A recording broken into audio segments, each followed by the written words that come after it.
Sir, ದೇಶದಲ್ಲಿ ಯಾವುದು ಕೊಲೆ ನಡೀತಾ ಇಲ್ವಾ ಇತ್ತೀಚೆಗೆ? 1300 1400 ಕೊಲೆ ಪ್ರಕರಣ ಒಂದು ವರ್ಷದಲ್ಲಿ ಇಡೀ ರಾಜ್ಯದಲ್ಲಿ ರಿಜಿಸ್ಟರ್ ಆಗ್ತವೆ. ಸ್ವಲ್ಪ ಹಿಂದೆ ಮಟ್ಟಕ್ಕೆ ಹೋದ್ರೆ ಸ್ವಲ್ಪ ಕಡಿಮೆ ಇರ್ಬೋದೇನೋ, 1000 ಇರ್ಬೋದು ಅಥವಾ 800 ಇರ್ಬೋದು.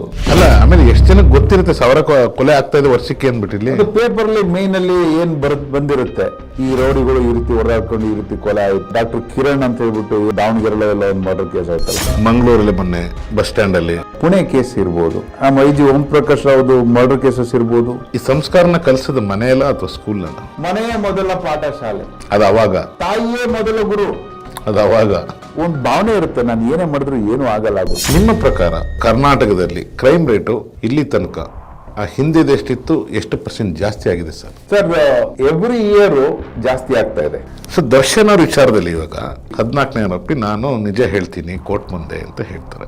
ಗವರ್ನಮೆಂಟ್ ಅಡ್ವೊಕೇಟ್ ಹೇಳ್ತಾರೆ ಇರೋ ಅಪ್ಲಿಕೇಶನ್ ಅಲೋ ಮಾಡಿ ಅಂತಾರೆ. ಬಟ್ ದರ್ಶನ್ ಅವರ ಅಡ್ವೊಕೇಟ್ ಹೇಳ್ತಾರೆ ಅಲೋ ಮಾಡಂಗಿಲ್ಲ ಅಂತ ಹೇಳ್ತಾರೆ. ಹಾಗಾದ್ರೆ ದರ್ಶನ್ ಅವರ ಕೇಸಿನಲ್ಲಿ ದರ್ಶನ್ ಅವ್ರನ್ನ ಅರೆಸ್ಟ್ ಮಾಡಿರೋದ್ರಲ್ಲಿ ಯಾವುದೇ ಸಾಕ್ಷ್ಯಾಧಾರಗಳು ಇಲ್ವಾ? ಒಬ್ಬ ವ್ಯಕ್ತಿ ನಾನು ಮಾಫಿ ಸಾಕ್ಷಿ ಆಗ್ತೀನಿ ಅಥವಾ ಅಪ್ರೂವರ್ ಆಗ್ತೀನಿ ಅಂದ ತಕ್ಷಣ ಕೇಸ್ ಸ್ಟ್ರಾಂಗ್ ಇದೆಯೋ ವೀಕ್ ಇದೆಯೋ ಅಂತ ಹೇಳ್ಬಿಟ್ಟು ಅವನು ಹೇಳ್ತಾನಂತಲ್ಲ. ಫಾರ್ ಎಕ್ಸಾಂಪಲ್ ದರ್ಶನ್ ಅವ್ರ ಕೇಸಲ್ಲಿ ನಾನು ಹೇಳ್ತೀನಿ, ಒಳ್ಳೆ ಸ್ಟಾರ್ ನಟ ದರ್ಶನ್ ಅವ್ರು ಬಂದನ ಅಂತ ಹೇಳ್ಬಿಟ್ಟು ಒಂದು ನ್ಯೂಸ್ ಬಂತಲ್ಲ ಸರ್, ಕ್ಯಾನ್ ಯು ಇಮ್ಯಾಜಿನ್? ನಿಂಗೇನು ಹುಚ್ಚಿರ್ದಿದ್ಯಾ? Do you think that is a very small guy? Murder ಕೇಸಲ್ಲಿ ಸುಮ್ಮನೆ ಒಬ್ಬ ಪೊಲೀಸರು ಅರೆಸ್ಟ್ ಮಾಡ್ತಾರೆ ಅಂತಂದ್ರೆ ನೀನ್ ಈಸ್ ಎ ಫೂಲ್. ಇಮಿಡಿಯೇಟ್ ಬಂಧನ ಆಗಿದೆ ಅಂತಂದ್ರೆ ಕೆಲವೊಂದು ಕನೆಕ್ಟಿಂಗ್ ಸರ್ಕಮ್ಸ್ಟೆನ್ಷಿಯಲ್ ಎವಿಡೆನ್ಸ್ ಸಿಕ್ಕಿರುತ್ತೆ ಅಲ್ಲಿ. ಯಾವ ವ್ಯಕ್ತಿ ಮಾಫಿ ಸಾಕ್ಷಿ ಅಪ್ರೂವರ್ ಆಗಿರ್ತಾನೋ ಅವನ ವಿರುದ್ಧ ಹೇಳಿಕೆ ಕೊಟ್ರೆ ಅವನ ಪುನಃ ಆರೋಪಿತರನ್ನ ಪರಿಗಣಿಸಿ ಅಂತ. ನಿಮ್ಮ ಪ್ರಕಾರ ಈ ಕೇಸಲ್ಲಿ ಏನಾಗ್ಬೋದು? ಅವ್ರು ತಪ್ಪು ಮಾಡಿಲ್ಲ ಅಂತಾನೂ ಹೇಳಕ್ಕಾಗಲ್ಲ ಅಥವಾ ಮಾಡಿದಾರೆ ಅಂತಾನೂ ಹೇಳಕ್ಕಾಗಲ್ಲ. ಅದಕ್ಕೆ ನಂತರ ಅದು ವಿಧಿ. DK ಶಿವಕುಮಾರ್ ಅವರಿಗೆ ಡಿ ಬಾಸ್ ಅಂತ ಹೋಗಿದ್ದಾರೆ. ಆದ್ರೆ ಜನಗಳ ಕ್ರೇಜ್ ಇನ್ನೂ ಇದೆ. ಡಿಜಿಟಲ್ ಎವಿಡೆನ್ಸ್ ಎಷ್ಟು % ಪರಿಗಣಿಸಬಹುದು? ಇವಾಗ ಡಿಜಿಟಲ್ ಎವಿಡೆನ್ಸ್ ಅಂತಂದ್ರೆ CCTV ಫುಟೇಜ್, ಟವರ್ ಲೊಕೇಶನ್, ನಿಮ್ ಮೊಬೈಲ್ ಯೂಸ್ ಆಗಿರೋ ಸಿಗ್ನಲ್ಗಳು, ಈ ರೀತಿ ತನಿಖೆ ಮಾಡಿದ್ರಲ್ಲ ಈ ಶಾಮಿಯಾನ ಹಾಕೊಂಡು ಅನ್ನಪೂರ್ಣೇಶ್ವರಿ ನಗರದಲ್ಲಿ. ಬೇರೆ ಯಾವ ಕೇಸಲ್ಲೂ ಶಾಮಿಯಾನ ಹಾಕೊಂಡು ನಾನು ತನಿಖೆ ಮಾಡಿರೋದು ನಾನು ನೋಡಿಲ್ಲ. ಈ ಕೇಸಲ್ಲಿ ಶಾಮಿಯಾನ ಹಾಕೊಂಡು ತನಿಖೆ ಮಾಡಿದ್ದಾರೆ. ಲಾಸ್ಟಿಗೆ ಶಾಮಿಯಾನೇ ಆಗುತ್ತಾ ಅಂತ. ಇದೊಂದು ದರ್ಶನ್ ಅವ್ರ ಕೇಸ್ ಮಾತ್ರ ಏನಕ್ಕೆ ಬೇಲ್ ಕ್ಯಾನ್ಸಲೇಷನ್ಗೆ ಸುಪ್ರೀಂ ಕೋರ್ಟ್ ಹೋದ್ರು? ಅಷ್ಟೊಂದು ಇಂಟ್ರೆಸ್ಟ್ ಏನಿದೆ? His power. The High Court has conducted roving enquiry. ವೀಕ್ಷಕರೇ ನಮಸ್ಕಾರ. ಇವತ್ತು ನಿಮ್ಮ ಜೊತೆ ಒಬ್ರು ವಿಶೇಷ ವ್ಯಕ್ತಿ ಇದ್ದಾರೆ. ಅವ್ರು ಬೇರೆ ಯಾರಲ್ಲ, IAS ದಿಲೀಪ್ ಕುಮಾರ್ ಅವರು, ಹೈಕೋರ್ಟ್ ಮತ್ತೆ ಸುಪ್ರೀಂ ಕೋರ್ಟ್ ನ ವಕೀಲರು ಮತ್ತು ರಾಜಕೀಯ ವ್ಯಕ್ತಿನೂ ಕೂಡ ಹೌದು. ನಮಸ್ಕಾರ ಸರ್. ನಮಸ್ಕಾರ. ಹೇಗಿದ್ದೀರಾ? ಚೆನ್ನಾಗಿದ್ದೀನಿ ಸರ್. ಸೊ ದರ್ಶನ್ ಅವ್ರ ವಿಚಾರದಲ್ಲಿ ಇವಾಗ 14ನೇ ಆರೋಪಿ ನಾನು ನಿಜ ಹೇಳ್ತೀನಿ ಕೋರ್ಟ್ ಮುಂದೆ ಅಂತ ಹೇಳ್ತಾರೆ. ಅದಕ್ಕೆ ನಮ್ಮ ಗವರ್ನಮೆಂಟ್ ಅಡ್ವೊಕೇಟ್ ಹೇಳ್ತಾರೆ ಇರೋ ಅಪ್ಲಿಕೇಶನ್ ಅಲೋ ಮಾಡಿ ಅಂತಾರೆ. ಬಟ್ ದರ್ಶನ್ ಅವರ ಅಡ್ವೊಕೇಟ್ ಹೇಳ್ತಾರೆ ಅಲೋ ಮಾಡಂಗಿಲ್ಲ ಅಂತ ಹೇಳ್ತಾರೆ. ಹಾಗಾದರೆ ದರ್ಶನ್ ಅವರ ಕೇಸಿನಲ್ಲಿ ದರ್ಶನ್ ಅವ್ರನ್ನ ಅರೆಸ್ಟ್ ಮಾಡಿರೋದ್ರಲ್ಲಿ ಯಾವುದೇ ಸಾಕ್ಷ್ಯಾಧಾರಗಳು ಇಲ್ವಾ? ಏನಕ್ಕೆ ಕೇಳ್ತಾ ಇದ್ದೀನಿ ಕ್ವಶನ್ ಅಂದರೆ ಸರ್, ಗವರ್ನಮೆಂಟ್ ಅಡ್ವೊಕೇಟು ಅಕ್ಸೆಪ್ಟ್ ಮಾಡಿ ಅಂತ ಇದೆಯಲ್ಲ, ಅದ್ರ ಮೇಲೆ ಈಗ ಸಾಕಷ್ಟು ಜನಕ್ಕೆ ಡೌಟ್ ಬಂದಿದೆ. ಅಂದರೆ ಸಾಕ್ಷಿ ಏನೂ ಇಲ್ಲ, ಇವ್ರಿಗೆ ಏನು ಸಾಕ್ಷಿ ಬೇಕಿತ್ತು? ಒಬ್ಬ ಕೊಲೆ ಮಾಡಿದಾನೆ ಅಂತ ಅಪರಾಧಿ ಸಂದಲ್ಲಿ ನಿಲ್ಲಿಸಿದಾರಲ್ಲ, ಅದಕ್ಕೆ ಅವ್ರ ಹತ್ರ ಸಾಕಷ್ಟು ಸಾಕ್ಷಿಗಳು ಇದೆಯಾ ಇಲ್ವಾ? ಹಾಗಾದರೆ ಯಾಕೆ ಇಷ್ಟೊಂದು ಅರ್ಜೆಂಟ್ ಮಾಡ್ತಾ ಇದ್ದಾರೆ? ನಾವು ಒಬ್ಬ ವ್ಯಕ್ತಿ ನಾನು ಮಾಫಿ ಸಾಕ್ಷಿ ಆಗ್ತೀನಿ ಅಥವಾ ಅಪ್ರೂವರ್ ಆಗ್ತೀನಿ ಅಂದ ತಕ್ಷಣ ಕೇಸ್ ಸ್ಟ್ರಾಂಗ್ ಇದೆಯೋ ವೀಕ್ ಇದೆಯೋ ಅಂತ ಹೇಳ್ಬಿಟ್ಟು ಅವನು ಹೇಳ್ತಾನಂತಲ್ಲ. ಇವಾಗ ನಾನು ಸರ್ಕಮ್ಸ್ಟೆನ್ಸ್ ಹೇಳ್ತೀನಿ. Yes sir. ಯಾಕೆಂದ್ರೆ ಇದುವರೆಗೂ ಸುಮಾರು ಜನ ಏನೇನೋ ಮಾತಾಡೋದು ಚಾನಲ್ ಕುಂತ್ಕೊಂಡು. I don't want to give any misguide the public. ಇವಾಗ ವಿನಯ್ ಕುಲಕರ್ಣಿ ಅವ್ರ ಕೇಸಿಗೆ ಬರ್ತೀನಿ sir. Yes sir. Vinay Kulkarni ಅವ್ರ ಕೇಸಲ್ಲಿ ಜಿಲ್ಲಾ ಪಂಚಾಯತಿ ಸದಸ್ಯ ಯೋಗೇಶ್ ಕೋಡ ಕೊಲೆ ಪ್ರಕರಣದಲ್ಲಿ ಅವರು ತಳಕಾಗ್ತಾ ಇತ್ತು. ಸ್ಟಾರ್ಟಿಂಗ್ ಅಲ್ಲಿ ಬಸವರಾಜ್ ಮುತುಗಿ ಮತ್ತೆ ಒಂದು 5 ಜನ, ಹೌದು, ಒಟ್ಟು 6 ಜನ ಅಪರಾಧಿಗಳು ಠಾಣೆಯಲ್ಲಿ ಹೋಗ್ಬಿಟ್ಟು ಒಪ್ಕೋತಾರೆ, ಈ ಕೊಲೆನ ನಾವೇ ಮಾಡಿರೋದು, ನಮಗೂ ಅವನಿಗೆ ವೈಷಮ್ಯ ಇತ್ತು ಅಂತ ಹೇಳ್ಬಿಟ್ಟು ಅವ್ರ ಮೇಲೆ ಚಾರ್ಜ್ ಶೀಟ್ ಆಗುತ್ತೆ. ಆ ಚಾರ್ಜ್ ಶೀಟ್ ಆಗಂತ ಸಂದರ್ಭದಲ್ಲಿ ಇದು CBI ತನಿಖೆ ಆಗಬೇಕು ಅಂತ ಹೇಳ್ಬಿಟ್ಟು ಮಾನ್ಯ ಉಚ್ಚ ನ್ಯಾಯಾಲಯದಲ್ಲಿ ಯೋಗೇಶ್ ಗೌಡ ಅವರ ಹೆಂಡತಿ ಅರ್ಜಿ ಹಾಕೋತಾರೆ. ಆ CBI ಏನು ಇನ್ವೆಸ್ಟಿಗೇಷನ್ ಆಗಬೇಕು ಅಂತ ಹಾಕಿರ್ತಕ್ಕಂಥ ಅರ್ಜಿ ವಜಾ ಆಗುತ್ತೆ. ಸುಪ್ರೀಂ ಕೋರ್ಟಿಗೆ ಹೋಗ್ತಾರೆ, ಸುಪ್ರೀಂ ಕೋರ್ಟಲ್ಲಿ ವಜಾ ಆಗುತ್ತೆ. ಇವ್ರ ಮೇಲೆ ಚಾರ್ಜ್ ಶೀಟ್ ಆಗುತ್ತೆ. ಚಾರ್ಜ್ ಶೀಟ್ ಆದಾಗ ಸ್ಟೇಟ್ಮೆಂಟ್ ಕೊಡ್ತಾರೆ, ಇದರಲ್ಲಿ ವಿನಯ್ ಕುಲಕರ್ಣಿ ಅವರ ಕೈವಾಡ ಇದೆ ಅಂತ ಹೇಳ್ಬಿಟ್ಟು. ಯಾರೋ ವಿಕ್ಟಿಮ್ ಅಂದ್ರೆ ಅವ್ರ ಹೆಂಡತಿ, ಯೋಗೇಶ್ ಗೌಡ ಅವ್ರ ಹೆಂಡತಿ.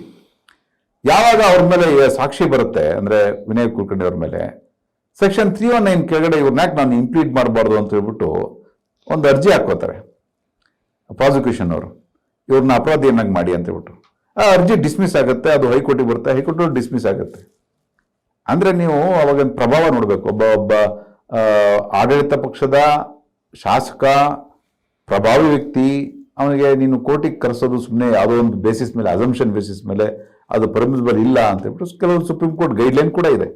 ಯಾವ ಸಂದರ್ಭದಲ್ಲಿ ಒಬ್ಬ ನೀವು ಅಪರಾಧಿಯನ್ನಾಗಿ ಪರಿಗಣಿಸ್ಬೋದು, ಅವ್ರಿಗೆ ಯಾವಾಗ ಸಮನ್ಸ್ ಕೊಡ್ಬೋದು ಅಂತ ಹೇಳ್ಬಿಟ್ಟು. ಅದೆಲ್ಲ ಆದ್ಮೇಲೆ ಬಿಜೆಪಿ ಗೌರ್ಮೆಂಟ್ ಬಂದಾದ್ಮೇಲೆ ಈ ಪ್ರಕರಣವನ್ನ ಸಿಬಿಐಗೆ ವಹಿಸುತ್ತೆ. ಸಿಬಿಐ ವಹಿಸಿದಾಗ ತನಿಖೆ ಮಾಡಿದಾಗ ಆ ಸಂದರ್ಭದಲ್ಲಿ ಇರ್ತಂತ ತನಿಖಾಧಿಕಾರಿ ಐಒ ಎಲ್ಲ ಹ್ಯಾಂಡ್ ಇನ್ ಗ್ಲೌವ್ ಇದ್ದಾರೆ, ಇದರಲ್ಲಿ ವಿನಯ್ ಕುಲಕರ್ಣಿ ಅವರ ಪಾತ್ರ ಇದೆ ಅಂತ ಹೇಳ್ಬಿಟ್ಟು ಸುಮಾರು ಒಂದು 12 ಜನನ ಎಷ್ಟೋ ಆ ಅಪರಾಧಿಗಳ ಮೇಲೆ 12-14 ಜನದ ಮೇಲೆ ಚಾರ್ಜ್ ಶೀಟ್ ಹಾಕ್ತಾರೆ ಹೊಸದಾಗಿ. ಆ ಸಿಬಿಐ ವಹಿಸಿದ್ದನ್ನ ರಾಜ್ಯ ಸರ್ಕಾರ ವಿನಯ್ ಕುಲಕರ್ಣಿ ಅವರು ಹೈಕೋರ್ಟ್ ಅಲ್ಲಿ ಚಾಲೆಂಜ್ ಮಾಡ್ತಾರೆ, ವಿನಯ್ ಕುಲಕರ್ಣಿ ಸೋಲ್ತಾರೆ, ಸುಪ್ರೀಂ ಕೋರ್ಟ್ ಚಾಲೆಂಜ್ ಮಾಡ್ತಾರೆ, ಅವರು ಕೂಡ ಸೋಲ್ತಾರೆ. ಸೊ ಈಗ ನಿಮಗೆ ಗೊತ್ತಿರ್ಬೋದು, ಅದರಲ್ಲಿ ಶಿಕ್ಷೆನೂ ಕೂಡ ಆಗಿ ಮೊನ್ನೆ ಅಷ್ಟೇ ಬೇಲ್ ಮೇಲೆ ಹೊರಗಡೆ ಬಂದರು. ಹೌದು. ಆ ಕೇಸಲ್ಲಿ ನಿಮಗೆ ಕೊಲೆ ನಡೆದು ಸಿಬಿಐ ತನಿಖೆ ಆಗೋದಕ್ಕೂ 4 ವರ್ಷ ಡಿಫರೆನ್ಸ್ ಇತ್ತು. 4 ವರ್ಷದಲ್ಲಿ ಸಾಕ್ಷಿಗಳನ್ನ ನೀವು 4 ಗಂಟೆಲಿ ನೀವು ಸಾಕ್ಷಿಗಳನ್ನ ನಾವು ಅಥವಾ ಸಾಕ್ಷ್ಯಾಧಾರಗಳನ್ನ ಚೇಂಜ್ ಮಾಡ್ಬೋದು, ಡೆಸ್ಟ್ರಾಯ್ ಮಾಡ್ಬೋದು. ಹೌದು, ಆಯ್ತಾ, ಇಲ್ಲ ಅಂತಾನೂ ಮಾಡ್ಬೋದು. ನೀವು 4 ವರ್ಷದಲ್ಲಿ ನಿಮಗೆ ಸಾಕ್ಷ್ಯದನ್ನ ಮುಚ್ಚಿ ಈ ಒಂದು ಕೇಸ್ನ, ಒಂದು ಮರ್ಡರ್ ಕೇಸ್ನ ವೀಕ್ ಮಾಡ್ಲಿಕ್ಕೆ ಸಾಧ್ಯ ಇಲ್ವಾ? ಫಾರ್ ಎಕ್ಸಾಂಪಲ್ ದರ್ಶನ್ ಅವ್ರ ಕೇಸಲ್ಲಿ ನಾನು ಹೇಳ್ತೀನಿ, ಇದೇ ಬಾಡಿನ ನೀವು ಸಲಾರ್ಪುರಿಯ ಸತ್ವ ಏನು ಅಪಾರ್ಟ್ಮೆಂಟ್ ಚರಂಡಿಗೆ ನೀವು ಎಸ್ತಿದ್ರಲ್ಲ, ಅದನ್ನ ಮುತ್ತತ್ತಿಗೆ ಹೋಗ್ಬಿಟ್ಟು ಅಥವಾ ಇನ್ಯಾವುದೋ ಕೆರೆಯಲ್ಲಿ ಹೋಗ್ಬಿಟ್ಟು ಯಾವ್ದೋ ಒಂದು ಹೊಳೆಗೆ ಒಂದು ಮೊಸಳೆ ಕೈಲಿ ಕೊಟ್ಟಿದ್ದಿದ್ರೆ ನೀವು ಬಾಡಿನೇ ರಿಕವರಿ ಮಾಡಿಲ್ಲ ಅಂತಂದ್ರೆ ಕೊಲೆಗಾರ ಅಂತ ಹೇಳ್ಬಿಟ್ಟು ಹೆಂಗ್ ಕಂಡಿಡ್ತಾ ಇದ್ರಿ? ಅವಾಗ ಮಿಸ್ಸಿಂಗ್ ಕಂಪ್ಲೇಂಟ್ ಇಂದ ಬರ್ತಾ ಇತ್ತು. ಎಲ್ಲಿ? ಚಿತ್ರದುರ್ಗದಲ್ಲಿ ನನ್ನ ಮಗ ಕಾಣೆಯಾಗಿದ್ದಾನೆ ಅಂತ ಒಂದು ಕಂಪ್ಲೇಂಟು. ನಿಮಗೆ ಗೊತ್ತು, ನಮ್ಮ ಪೊಲೀಸ್ನವರು ಒಬ್ಬ ಸಾಮಾನ್ಯ ವ್ಯಕ್ತಿ ಕಾಣೆ ಆಗೋದಕ್ಕೂ ಒಬ್ಬ ದೊಡ್ಡ ವ್ಯಕ್ತಿ ಕಾಣೆ ಆಗೋದಕ್ಕೂ ನಿಮಗೆ ಹೆಂಗ್ ಡಿಫ್ರೆನ್ಸ್ ಇದೆ ಅಂತ, ಹೇಗೆ ರಿಯಾಕ್ಟ್ ಮಾಡ್ತಾರೆ ಅಂತ.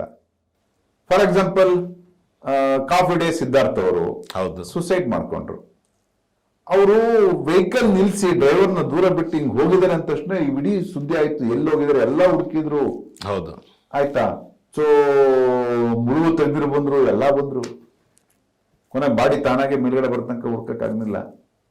ವಿನಯ್ ಗುರುಜಿ ಹತ್ರ ಹೋದ್ರು, ಎಲ್ಲಿರ್ಬೋದು ಹುಡುಕಿ ಅಂತ ಹೇಳ್ಬಿಟ್ಟು, ನಿಮ್ಮ ದಿವ್ಯಜ್ಞಾನದಿಂದ ಹೇಳಿ ಅಂತ ಹೇಳ್ಬಿಟ್ಟು. ಸೊ ಆ ಸ್ಪೀಡ್ ಇದೆಯಲ್ಲ, ಆ ಸ್ಪೀಡು ಈ ಬಡಪಾಯಿ ಮಕ್ಕಳಿಗೆ ಆ ಸ್ಪೀಡ್ ಇರಲ್ಲ ಸರ್. ಇನ್ನೂ ಒಂದು ಹೇಳ್ತೀನಿ ಸ್ಪೀಡ್ ಬಗ್ಗೆ.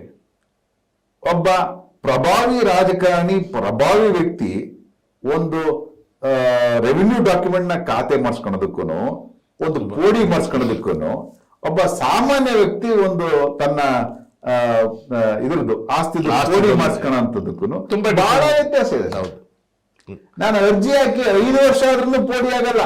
ಇವನು 5 ದಿನದಲ್ಲಿ ಆಗ್ಬಿಡುತ್ತೆ. ನಮ್ಮಪ್ಪ ಸತ್ತೋಗಿದ್ದಾನೆ, ನನಗೆ ಮ್ಯೂಟೇಶನ್ ಮಾಡು, ಏನು ನಮ್ಮ ಲೀಗಲ್ ಏರ್ಸ್ ನ ನೀನು ಖಾತೆಯಲ್ಲಿ ದಾಖಲಾತಿ ಮಾಡು ಅಂತಂದ್ರೆ, ನೀನ್ ಕಳ್ಳನರ ತಗೋಬ, ಯಾವ ಕಳ್ಳನರ ತಗೋಬ, ನಮ್ ಕಾಲನೇ ಇಷ್ಟು ಅಂತ ಹೇಳ್ಬಿಟ್ಟು ಇರುತ್ತೆ. ನಾನು ನಿಮ್ಗೆ ಹೇಳ್ತಿರೋದು, ಇವಾಗ ಈ ರೇಣುಕಾ ಸ್ವಾಮಿ ಬಾಡಿ ಏನಾರು ಸಿಕ್ಕಿಲ್ಲ ಅಂತ ಹೇಳಿದಿದ್ರೆ ಎಲ್ಲಾರ ಹೇಳಿ, ನಾನು ಹಿಂಗೆ ಅಂತ ಹೇಳೋದಿಲ್ಲ. ಇಮ್ಯಾಜಿನ್ ಮಾಡಿ ನಿಮಗೆ ಜಸ್ಟ್ ಹೇಳ್ತಾ ಇದ್ದೀನಿ, ಎಲ್ಲೋ ದೂರದಲ್ಲಿ ಹಾಕಿದ್ದಾರೆ, ಯಾರಿಗೂ ಪತ್ತೆ ಆದಂತಹ ಜಾಗದಲ್ಲಿ ಹಾಕಿದ್ದಾರೆ ಅಂತ ತಿಳ್ಕೊಳ್ಳಿ. ಸೊ ಇನ್ವೆಸ್ಟಿಗೇಷನ್ ಎಲ್ಲಿಂದ ಶುರು ಆಗಬೇಕು? ಚಿತ್ರದುರ್ಗದಿಂದ ಶುರು ಆಗಬೇಕು. ಈ ಸ್ಪೀಡ್ ಇರ್ತಾ ಇರಲಿಲ್ಲ ಸರ್. ಆ ಸ್ಪೀಡ್ 1 ವಾರ 10 ದಿನ ಅಲ್ಲೆಲ್ಲ ಲೋಕಲ್ ಮ್ಯಾಕ್ಸಿಮಮ್ ಇರ್ತಾ ಇರೋರು, ಅಥವಾ CCTV ನೋಡ್ಕೊಂಡು ಆಯ್ತು ಬಿಡು ಎಲ್ಲ ಬೆಂಗಳೂರು ಕಡೆ ಕರ್ಕೊಂಡು ಹೋಗಿರ್ಬೋದು, ಈ ವೆಹಿಕಲ್ ಹುಡುಕ್ಸ್ತೀನಿ ಅಂತ ಹೇಳಿ 15 ದಿನ ಆಗಿರ್ತೈತೆ ಅಟ್ಲೀಸ್ಟ್. ಅಷ್ಟೊತ್ತಿಗೆ ಮುಗ್ದೋಗ್ತೈತೆ ಕೇಸು. 15 1 ತಿಂಗಳಾಗಿರುತ್ತ. ಆ 15 1 ತಿಂಗಳಲ್ಲಿ ಬೇರೆ CCTV ಇಲ್ಲೆಲ್ಲ ಏನ್ ಸಿಕ್ಕಿದೆಯಲ್ಲ ಅದು ಆಟೋಮೆಟಿಕ್ ಡಿಲೀಟ್ ಆಗಿರೋದ? ಯಾಕಂದ್ರೆ ನಾನು ಹೇಳ್ತಿರೋದು, ಮನಸ್ಪಟ್ಟಿದ್ರೆ ಆತರ ಏನಾದ್ರೂ ಒಂದು ಮನೋಭಾವನೆ ಇಟ್ಕೊಂಡಿದ್ರೆ ಇವ್ರುಗಳು ಇವಾಗ ಏನು ಅಪರಾಧಿ ಸ್ಥಾನದಲ್ಲಿ ಇದ್ದಾರೆ, ಅವ್ರು ಅವಾಗ್ಲೂ ಮಾಡೋದಾಯ್ತು. ಹಿಂದಿನ ದಿನ 2 ದಿನ ಮುಂಚೆನು ಬೇಕಂದಿದ್ರೆ ಯಾರು ಮಾಡಲ್ಲ ಅಂತ ಹೇಳ್ತಿರ್ಲಿಲ್ಲ. ಇಲ್ಲ, ನಮ್ಮಲ್ಲಿ ಒಂದಿದೆ, ನೀನು ಅಪರಾಧಿಯಾಗಿ ನೀನು ಏನೇ ಪ್ರಿಕಾಷನ್ ತಗೋ sir, you going to be caught somewhere. ಇಲ್ಲ, ಏನಾದ್ರು ಒಂದು ಎವಿಡೆನ್ಸ್ ಬಿಟ್ಟೇ ಹೋಗಿರ್ತೇನೆ ನೀನು ಬಿಡದೆ ಹೋಗ್ಲಿಕ್ಕೆ ಸಾಧ್ಯನೇ ಇಲ್ಲ. ನಿಮಗೆ ಅನ್ಟ್ರೇಸ್ಡ್ ಮರ್ಡರ್ಸ್ ಕೇಸಸ್ ಎಷ್ಟಿದೆ ನೀವು ಲೆಕ್ಕ ಹಾಕೊಳ್ಳಿ. Very rare. ನಮ್ಮಲ್ಲಿ ಆರ್ ಟಿ ನಗರದಲ್ಲಿ ಪಾಪ ಒಂದು ತಂದೆ ತಾಯಿ ಮತ್ತೆ ಸಣ್ಣ ಮಗುನ ಮರ್ಡರ್ ಮಾಡಿರ್ತಾರೆ. ಆ ಮನೆ ಕೆಲಸದವರು ಅವರೆಲ್ಲ ಈ ಕಡೆ ವೆಸ್ಟ್ ಬೆಂಗಾಲ್ ಕಡೆಯವರು. ಹೌದು. ಏನ್ ಮಾಡಿರ್ತಾರೆ, ಅವರು ಇಲ್ಲಿಂದ ಬಿಟ್ಟು ನಾವು ಡೆಲ್ಲಿಗೆ ಹೋಗೋಣ ಊರಿಗೆ, ಪ್ರೊಫೆಸರ್ ಸಚ್ದೇವ್ ಅಂತ ಹೇಳ್ಬಿಟ್ಟು ಹೋಗೋಣ ಅಂತ ಡಿಸೈಡ್ ಮಾಡಿರ್ತಾರೆ. ಖಾಲಿ ಸೂಟ್ ಕೇಸ್ ತಂದಿರ್ತಾರೆ. ಇನ್ನು ಬ್ಯಾಂಕಿಂದ ಹೋಗಿ ದುಡ್ಡು ತಂದಿರಲ್ಲ. ಈ ಕೆಲಸದವ್ರು ಏನಂತ ಖಾಲಿ ಸೂಟ್ ಕೇಸಲ್ಲಿ ಆಲ್ರೆಡಿ ಹಣ ಇದೆ, ಇವ್ರನ್ನ ಕೊಲೆ ಮಾಡೋಣ ಅಂತ ಕೊಲೆ ಮಾಡ್ಬಿಟ್ಟು ಖಾಲಿ ಸೂಟ್ ಕೇಸ್ ನೋಡ್ತಾರೆ, ಏನೂ ಇರಲ್ಲ. ಅವ್ರ ಹತ್ರ ಇರ್ತಕ್ಕಂಥ ಚಿನ್ನ ಗಿನ್ನ ಸಣ್ಣ ಪುಟ್ಟದ್ದು ಏನಿರ್ತೋ ಅದನ್ನ ಎತ್ಕೊಂಡು ರೈಲ್ ಎತ್ಕೊಂಡು ಹೋಗ್ಬಿಡ್ತಾರೆ ಸರ್. ಅವ್ರು ಪೂವಯ್ಯ ಅಂತ ಹೇಳ್ಬಿಟ್ಟು ಏನೋ ಇನ್ಸ್ಪೆಕ್ಟರ್ ಇರ್ತಾರೆ. ಸರ್ ಇನ್ವೆಸ್ಟಿಗೇಷನ್ ಮಾಡಕ್ಕೆ ಆಗಿಲ್ಲ ಸರ್, ಎಲ್ಲಿ ಅಂತ ಪತ್ತೆ ಮಾಡಕ್ಕಾಗಿಲ್ಲ. ಸುಮಾರು ಒಂದು 1.5 ವರ್ಷ ಆದ್ಮೇಲೆ ಆರೋಪಿಗಳನ್ನ ವೆಸ್ಟ್ ಬೆಂಗಾಲ್ ಅಲ್ಲಿ ಮಾರು ವೇಷದಲ್ಲಿ ಹೋಗಿ ಹಿಡ್ಕೊಂಡ್ ಬರ್ತಾರೆ. ಆಯ್ತಾ? ಸೊ ಈ ಮಾರು ವೇಷದಲ್ಲಿ ಹಿಡ್ಕೊಂಡ್ ಬಂದ್ರ 2 ವರ್ಷ ಆದ್ಮೇಲೆ ಅವರು ಕೂಡ ಅಪರಾಧಿ ಇವಾಗೆಲ್ಲ ಬಿಡುಗಡೆ ಆಗಿರ್ಬೋದು, ಶಿಕ್ಷೆ ಆಗಿರೋದು ನನಗೆ ಅನುಮಾನ. ಆಯ್ತಾ? ನಾನು ನಿಮ್ಗೆ ಹೇಳ್ತಾ ಇದ್ದೀನಿ. ಸೊ ಈ ಸ್ಪೀಡ್ ಇದೆಯಲ್ಲ, ಐ ಮೀನ್ ಕೆಲವೊಂದು ಅನ್ಟ್ರೇಸ್ಡ್ ಕೇಸಸ್ ಅಂತ ಹೇಳ್ಬಿಟ್ಟು ಎಷ್ಟು ಕಷ್ಟ ಇರುತ್ತೆ. ಬಟ್ ವೆರಿ ರೇರ್ ಸರ್ ಅದು. ಎಲ್ಲಾ ಕೇಸಲ್ಲೂ ಅನ್ಟ್ರೇಸ್ ಆಗಕ್ಕೆ ಸಾಧ್ಯ ಇಲ್ಲ. ಯಾವುದೇ ಒಬ್ಬ ವ್ಯಕ್ತಿ ಒಂದು ಚಿಕ್ಕಮಂಗ್ಳೂರದೊಂದು ಅದ್ಭುತವಾದ ಸ್ಟೋರಿ ಹೇಳ್ತೀನಿ ನಾನು ನಿಮಗೆ. ಚಿಕ್ಕಮಂಗ್ಳೂರಲ್ಲಿ ಒಬ್ಬ doctor, very soft person. Okay, ಕ್ಲಿನಿಕ್ಕಿಗೆ ಹೋಗಿದ್ದಾಗ ಅವ್ರ ಹೆಂಡತಿ ಮನೆ ಒಳಗಡೆ ಇದ್ರು. ಅವ್ರ ಹೆಂಡತಿನ ಯಾರೋ ವೈರಿಂದ ಇದು ಕಟ್ಬಿಟ್ಟು, ಯಾವ್ದು ಐರನ್ ಬಾಕ್ಸ್ ವೈರ್ ಇರುತ್ತಲ್ಲ ಅದ್ರಲ್ಲಿ ಕಟ್ಬಿಟ್ಟು ಸಾಯಿಸ್ಬಿಟ್ಟು ಹೋಗಿರ್ತಾರೆ. FIR ಆಗುತ್ತೆ. FIR ಆದಾಗ ಯಾರ ಮೇಲೂ ಕೂಡ ಸಂಶಯ ಬರಲ್ಲ.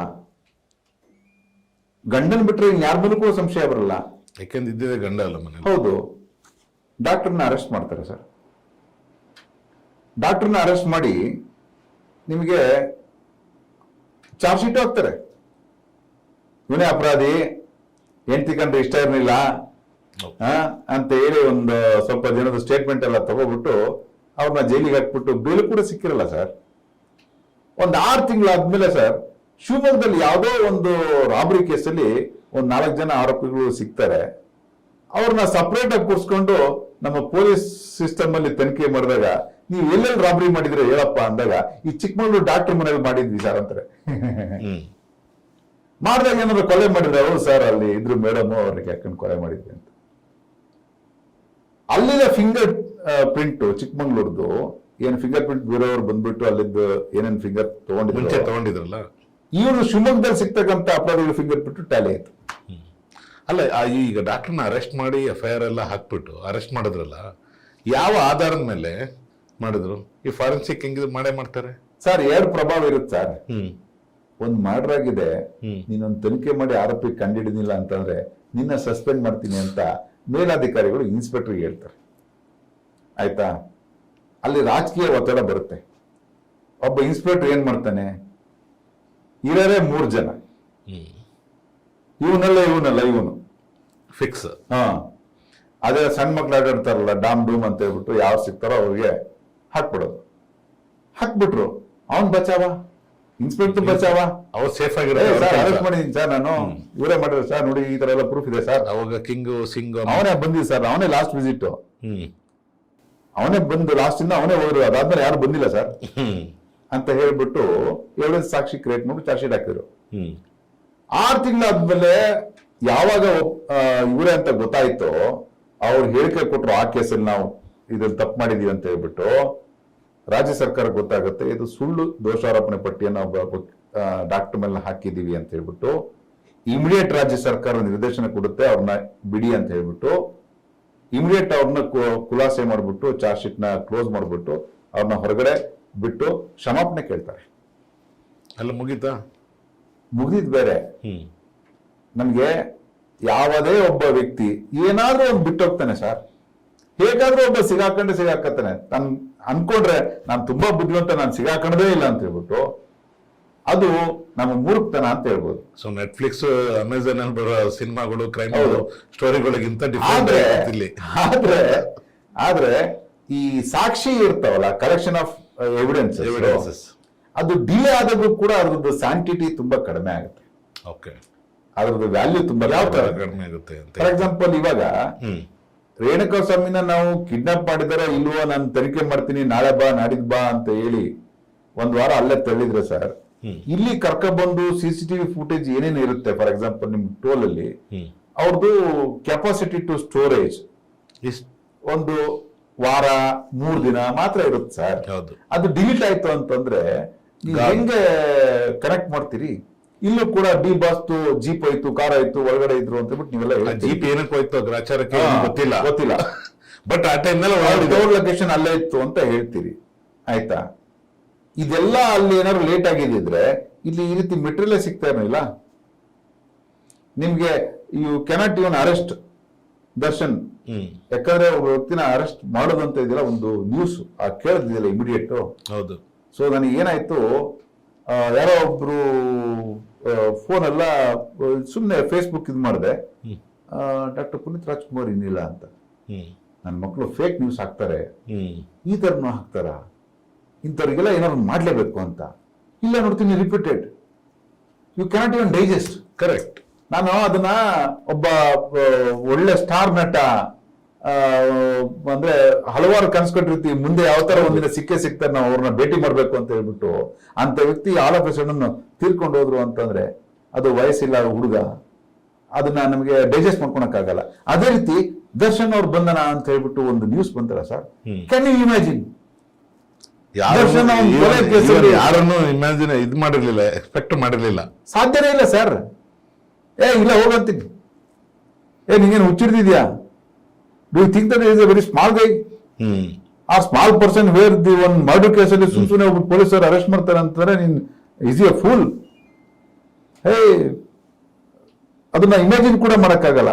ಅಂದ್ರೆ ಆ ಇಮಿಡಿಯೇಟ್ ಬಂಧನ ಆಗಿದೆ ಅಂತಂದ್ರೆ ಕೆಲವೊಂದು ಕನೆಕ್ಟಿಂಗ್ ಸರ್ಕಮ್ಸ್ಟೆನ್ಷಿಯಲ್ ಎವಿಡೆನ್ಸ್ ಸಿಕ್ಕಿರುತ್ತೆ, ಅಲ್ಲಿ ಸಾಂದರ್ಭಿಕ ಸಾಕ್ಷಿಗಳು ಸಿಕ್ಕಿರ್ತವೆ ಸರ್. ಒಂದು ಸಾಂದರ್ಭಿಕ ಸಾಕ್ಷಿಗಳನ್ನ ಹಿಡ್ಕೊಂಡು, ಈಗ ಎಕ್ಸಾಂಪಲ್ ನಾವು 4 ಜನ ಇದ್ದೀವಿ ಇಲ್ಲಿ, ಓಕೆ, 4 ಜನ ನಾನು ನಿಮ್ಮನ್ನ ನೋಡ್ಬಿಟ್ಟು ಹೋಗಿರ್ತೀನಿ, ಬಂದ್ಬಿಟ್ಟು ಇವ್ರು ಬರ್ತಾರೆ ನೋಡ್ಬಿಟ್ಟು ಹೋಗಿರ್ತಾರೆ, ಇನ್ನೊಬ್ರು ಬರ್ತಾರೆ ನೋಡ್ಬಿಟ್ಟು ಹೋಗ್ತಾರೆ, ನಾವು 4 ಜನನೂ ಹೋಗಿರ್ತೀವಿ, ನೀವು ಒಬ್ರು ಇರ್ತೀರಾ, ಇನ್ನು 3 ಜನ 4 ಜನ ಬರ್ತಾರೆ, 10 ಜನ ಬರ್ತಾರೆ, ನೋಡಿರ್ತಾರೆ, ಹೋಗಿರ್ತಾರೆ, ಮಾತಾಡಿರ್ತಾರೆ.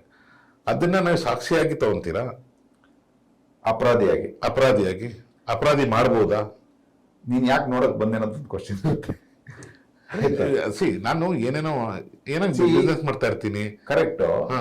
That will come only in the trial, not now, because suppression of certain facts. See, if you are informant, anybody can be a informant. ದೂರುದಾರ ಯಾವುದೇ ವ್ಯಕ್ತಿ ಕೂಡ ದೂರುದಾರ ಆಗಿರ್ಬೇಕು, ಯಾವುದೇ ಕೂಡ ದೂರುದಾರ ಆಗಿರ್ಬೋದು. ನಾನು ಇದರಲ್ಲಿ ದರ್ಶನ್ ಅವರು ಖಂಡಿತವಾಗ್ಲೂ ಅವರು ಅಪರಾಧಿ ಅಂತ ನಾನು ಹೇಳ್ತಾ ಇಲ್ಲ. ಕೆಲವೊಂದು ಸಂದರ್ಭ ಏನಿದೆ, ಆ ಸಂದರ್ಭದಿಂದ ಅವ್ರನ್ನ ಅಪರಾಧಿಯನ್ನಾಗಿ ಮಾಡಿದ್ದಾರೆ. ನಾನೆಲ್ಲ ಕೆಲವೊಂದು ಸ್ವಯಂಕೃತ ಅಪರಾಧದಿಂದ ಅವರಿಗೆ ಬೇಲ್ ಕೂಡ ವಜಾ ಆಗಿದೆ. ಕೆಲವೊಂದು ಸ್ವಯಂಕೃತ ಅಪರಾಧ ಗೊತ್ತಿಲ್ದೇನೋ ಅಥವಾ ಅವ್ರ ವಿಧಿವರ ಹಂಗಾಗಿದೆ. ಇವಾಗ 3ನೇದು, ನಾನು ಬಸವರಾಜ್ ಮುತ್ಕಿ ಹೇಳ್ತಾ ಇದ್ದೆ ವಿನಯ್ ಕುಲಕರ್ಣಿ ಕೇಸಲ್ಲಿ, ಅದ್ರಲ್ಲಿ ಬಸವರಾಜ್ ಮುತ್ಕಿ ಅವರು ಆರೋಪಿ ನಂಬರ್ 1, ನಾನು ಅಪ್ರೂವರ್ ಆಗ್ತೀನಿ ಅಂತ ಹೇಳ್ಬಿಟ್ಟು ಬಂದ್ರು. ಅಂತ ಕೇಸಿಗೆ ಸರ್, ಯಾಕಂದ್ರೆ ಮರ್ಡರ್ ನಡೆದ್ರೆ 2016ನೇ ಇಸ್ವಿ ಅಂತ ಇಟ್ಕೊಳ್ಳಿ, 15-16, CBI ತನಿಖೆಗೆ ಆರ್ಡರ್ ಆಗಿದೆ 2019 ಅನ್ಕೊಳ್ಳಿ, 2021 ಸುಮಾರು ವರ್ಷ ಗ್ಯಾಪ್ ಇದೆ. ಆ ಕೇಸಲ್ಲಿ ಸಾಕ್ಷಿಗಳೇ ಕಷ್ಟ, ಸಾಕ್ಷಿ ಹೇಳೋದೇ ಕಷ್ಟ, ಇವ್ರ ಮೇಲೆ ಬಲವಾದ ಸಾಕ್ಷಿಗಳು ಸಿಗ್ತಾ ಇಲ್ಲ.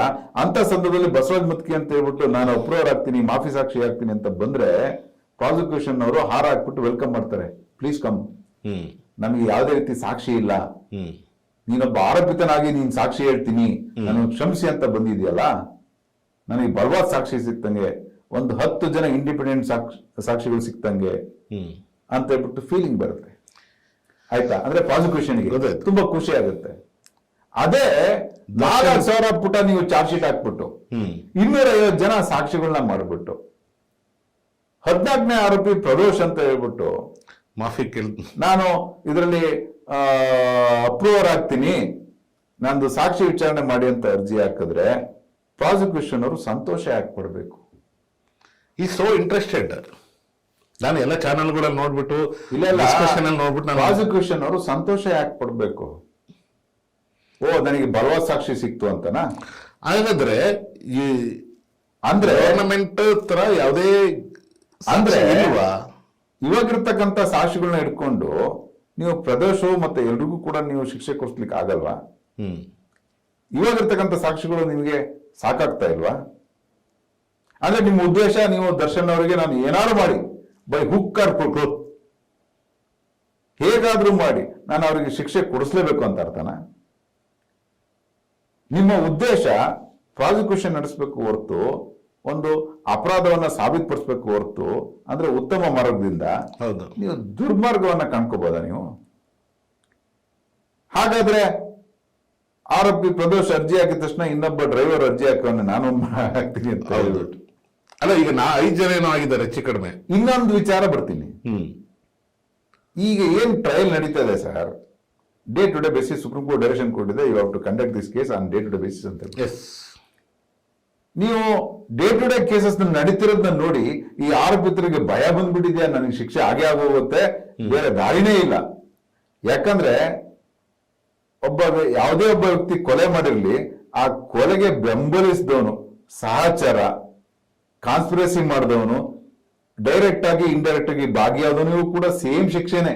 Same, there is no changes. Change ಏನೂ ಇಲ್ಲ, ಎಲ್ಲರಿಗೂ ಒಂದೇನೆ, ಎಲ್ರಿಗೂ ಒಂದೇ ಶಿಕ್ಷೆ. ಆಯ್ತಾ?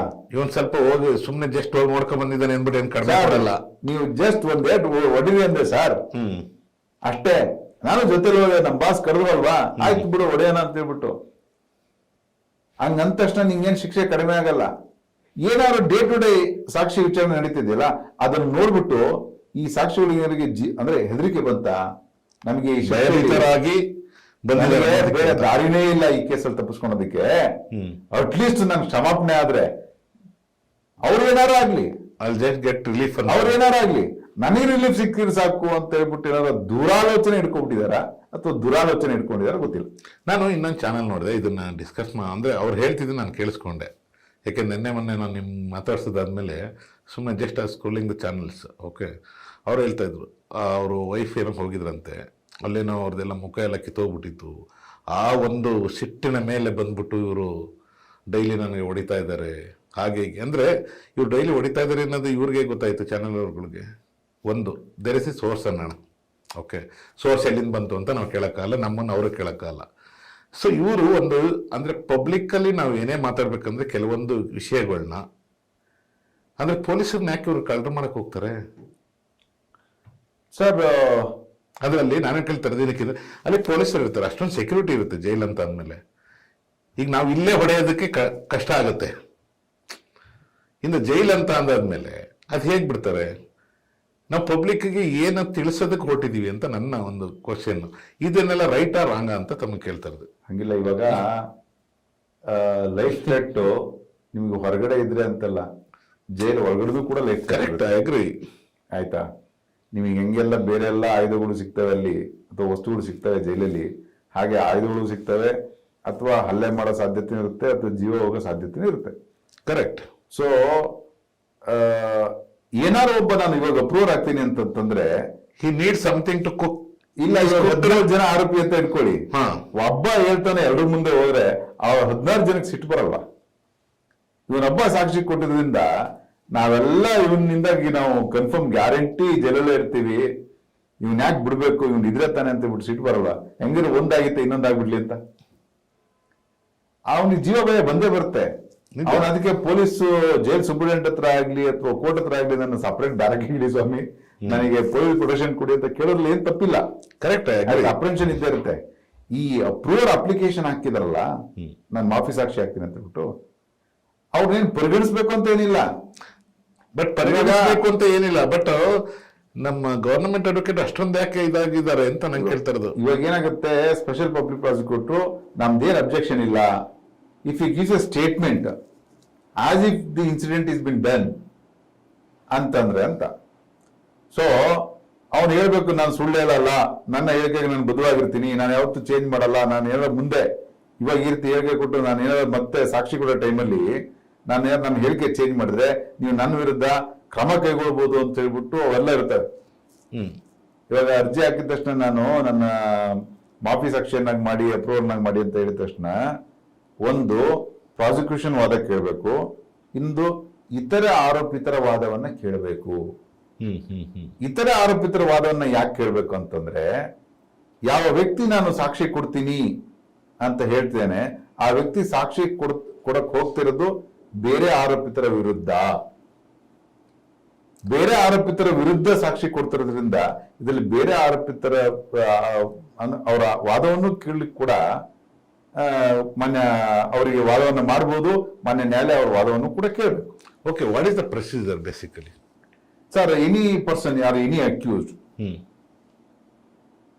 ಅವ್ರು ಏನಾದ್ರು ಬೇಲಲ್ಲಿದ್ದು ನಾನು ಅಪ್ರೂವರ್ ಆಗ್ತೀನಿ ಅಂತ ಹೇಳಿದ್ರೆ ಅವರು ಅಪ್ಲಿಕೇಶನ್ ಹಾಕಿದ್ಮೇಲೆ ಮಾನ್ಯ ನ್ಯಾಯಾಧೀಶರು ತನ್ನ ಕೆಳಗಿನ ನ್ಯಾಯಾಧಿಕಾರಿಗೆ ಅಂದ್ರೆ ಜಡ್ಜ್ಗೆ, ಕೆಳಗಿನ ನ್ಯಾಯಾಲಯ ಅಥವಾ ಬೇರೆ ಜಡ್ಜಸ್ಗೆ ರೆಫರ್ ಮಾಡ್ತಾರೆ, ಇವರು ಸ್ಟೇಟ್ಮೆಂಟ್ ನ ರೆಕಾರ್ಡ್ ಮಾಡಿ ಅಂತ ಹೇಳ್ಬಿಟ್ಟು. ಓಕೆ, ಇದು ಎಲ್ಲ ಕೇಸಲ್ಲೂ ನಾನು ಅಪ್ರೂವರ್ ಆಗ್ತೀನಿ ಅಂತ ಹೇಳಕ್ಕಾಗಲ್ಲ. If any offence is more than 7 years imprisonment, 7 ವರ್ಷಕ್ಕಿಂತ ಹೆಚ್ಚು ಇಂಪ್ರಿಸನ್ಮೆಂಟ್ ಇದ್ದಂತ ಕೇಸ್ಗಳಲ್ಲಿ ಹೀನಿಯಸ್ ಅಫೆನ್ಸ್ ಅಲ್ಲಿ only co accused are whose role is very less, ಆಯ್ತಾ, or unfortunately he was there and he was caught. ಅಂತ ಆ ಕ್ರೈಮ್ ಅಲ್ಲಿ ಯಾವುದೇ ಮೇನ್ ರೋಲ್ ಇರಬಾರ್ದು. ಫಾರ್ ಎಕ್ಸಾಂಪಲ್, ಇವಾಗ 17 ಜನ ಆರೋಪಿತಾರೆ, 17 ಜನ ನಾವು ಅಪ್ರೂವರ್ ಆಗ್ತೀವಿ, ನಾವು ನಮ್ಮನ್ನ ಸಾಕ್ಷಿಯನ್ನಾಗಿ ಪರಿಗಣಿಸಿ ನಮ್ಮನ್ನ ಬಿಟ್ಬಿಡಿ ಅಂತಂದ್ರೆ ಯಾರಿಗೆ ಶಿಕ್ಷೆ ಕೊಡ್ತಿರ್ತಾವೋ? ಈಗ ದರ್ಶನ್ ಅವರು ಹಾಕೋಬೋದಲ್ಲ ಹಾಗಾದ್ರೆ? ಅದನ್ನ ನಾನು ನಿಮ್ಗೆ ಹೇಳ್ತಾ ಇರೋದು. ಅಂದ್ರೆ ಯಾವ ವ್ಯಕ್ತಿ ಅರ್ಜಿಯನ್ನು ಹಾಕ್ಬೇಕು ಅಂತ ಹೇಳಿದ್ರೆ ಅವನ ಆ ಪ್ರಕರಣದಲ್ಲಿ ಸ್ವಲ್ಪ ರೋಲು ಇಂಪಾರ್ಟೆಂಟ್ ಇದ್ರೂ ಕೂಡ ಅವನ ಸ್ವಲ್ಪ ಮೇನ್ ರೋಲ್ ಇರಬಾರ್ದು. ಸಹಚರ ಇರ್ಬೋದು, ಅಕಂಪ್ಲಿಕ್ಸ್ ಅಂತ ಹೇಳ್ತಾರೆ, ಅಥವಾ ಕಾನ್ಸ್ಪಿರಸಿ ಮಾಡಿದವರು ಇರ್ಬೋದು, ಹಿಂಗ್ ಹೇಳಿ ಹಿಂಗ್ ಮಾಡ್ದ, ಹಿಂಗ್ ಪ್ಲಾನ್ ಕೊಟ್ಟ ಇವರು ಅಂತ ಹೇಳ್ಬಿಟ್ಟು. ಸೊ ಅಂತ ವ್ಯಕ್ತಿ ಅರ್ಜಿ ಸಲ್ಲಿಸಿದಾಗ ಅಧೀನ ನ್ಯಾಯಾಲಯಕ್ಕೆ ಕಳಿಸ್ಕೊಡ್ತಾರೆ, ಇವ್ರದ್ದು ಸ್ಟೇಟ್ಮೆಂಟ್ ರೆಕಾರ್ಡ್ ಮಾಡಿ ಅಂತ ಹೇಳ್ಬಿಟ್ಟು. ಸೊ ಸ್ಟೇಟ್ಮೆಂಟ್ ರೆಕಾರ್ಡ್ ಮಾಡಿ ಅಂತ ಆದೇಶ ಮಾಡಿದಾಗ ಆ ವ್ಯಕ್ತಿನ ಪೊಲೀಸವರು, ಅಂದ್ರೆ ಅವನು ಬಂಧನದಲ್ಲಿ ಇಲ್ಲ, ಬೇಲಲ್ಲಿ ಇದ್ರೆ ಯಾವ ಕೋರ್ಟಿಗೆ ಹೇಳಿರ್ತಾರೋ ಆ ಕೋರ್ಟಿಗೆ ಕರ್ಕೊಂಡು ಹೋಗ್ತಾರೆ. ಆ ಕೋರ್ಟಲ್ಲಿ ಇರ್ತಕ್ಕಂಥ ನ್ಯಾಯಾಧೀಶರು ಅವ್ರಿಗೆ ಹೇಳ್ಬೋದು, ನೋಡಪ್ಪ ಇವಾಗೇನೋ ತೀರ್ಮಾನ ಮಾಡಿದೀಯ ನೀನು, ನಾನು ಅಪ್ರೂವರ್ ಆಗ್ತೀನಿ ಅಂತ ಹೇಳ್ಬಿಟ್ಟು, ನೀನು ಬೇಕಾದ್ರೆ ಇನ್ನೂ 1 ವಾರ ಟೈಮ್ ಕೊಡ್ತೀನಿ, ಯೋಚನೆ ಮಾಡಿಬಿಟ್ಟು ಬಾ. ಯಾಕಂದ್ರೆ ನೀನ್ ಏನ್ ಸಾಕ್ಷಿ ಕೊಡ್ತಾ ಇದೀಯಾ ನಿನ್ ವಿರುದ್ಧನೇ ನೀನ್ ಕೊಡ್ತಾ ಇರೋದು, ಬೇರೆ ವಿರುದ್ಧ ಅಲ್ಲ, ಬೇರೆ ವಿರುದ್ಧ ಅಲ್ಲ. ಅಕಸ್ಮಾತ್ ನಾನು ನಿನ್ಗೆ ಪಾರ್ಡನ್ ಕ್ಷಮಿಸಿಲ್ಲ ಅಂತ ಹೇಳಿದ್ರೆ ನ್ಯಾಯಾಲಯ, ಈ ಸಾಕ್ಷಿ ಏನ್ ಕೊಟ್ಟಿರೋದು ನಿನ್ ವಿರುದ್ಧನೇ ಹೋಗುತ್ತೆ, ಅದು ಪ್ಲಸ್ ಆಗುತ್ತೆ ಹೊರತು ನೀನು ಮೈನಸ್ ಅಂತೂ ಆಗಲ್ಲ. It is very dangerous situation. The people who give evidence as A approver, it is very dangerous situation. ಆ ಅಪ್ರೂವರ್ ಏನಾದ್ರು ಸಾಕ್ಷಿ ಆ ರೀತಿ ಕೊಟ್ಟು, ಫಾರ್ ಎಕ್ಸಾಂಪಲ್, ಅವರಿಗೆ ಬೇರೆ ಆರೋಪಿತರು ಕೂಡ ಅಕ್ವಿಟಲ್ ಆಗ್ಬೋದು, ಇವ್ರಿಗೆ ಅಕ್ವಿಟಲ್ ಆಗಲ್ಲ, ಇವ್ರಿಗೆ ಬರೀ ಕ್ಷಮಾಪಣೆ ಅಷ್ಟೇ. ನೀನು ಅಪರಾಧ ಮಾಡಿದೆ ಬಟ್ ಕ್ಷಮಿಸಿನಿ ಅಷ್ಟೇ. ಬಟ್ ಬೇರೆ ಆರೋಪಿತರು ಅಕ್ವಿಟಲ್ ಆಗಿರ್ತಾರೆ, ಅಂದ್ರೆ ಬಿಡುಗಡೆ ಆಗಿರ್ತಾರೆ. ಅವ್ರಿಗೆ ಮೆರಿಟ್ ಮೇಲೆ ನಾನು ಬಿಡುಗಡೆ ಮಾಡ್ತೀನಿ, ಬಟ್ ನಿನ್ನ ಕ್ಷಮಾಪಣೆ ಮಾಡಿದೀನಿ ಅಷ್ಟೇ. ಸೊ ಹಂಗಾಗಿ ಇದು ಪ್ರಾಬ್ಲಮ್ ಏನೇ ಆಕ್ಚುಲಿ. ಹೌದು, ಯಾವ ವ್ಯಕ್ತಿ ನಾನು ಅಪ್ರೂವರ್ ಆಗ್ತೀನಿ ಅಂತ ಹೋಗ್ತಾನೆ, ಅವನ ಸಾಕ್ಷಿ ಏನು ಇವಾಗಿಂದು BNS ಅಲ್ಲಿ 183 ಅಂತ ಇದೆ, ಮೊದಲು 164/3 ಅಲ್ಲಿ ಸ್ಟೇಟ್ಮೆಂಟ್ ಆರ್ಡರ್ ಮಾಡೋರು.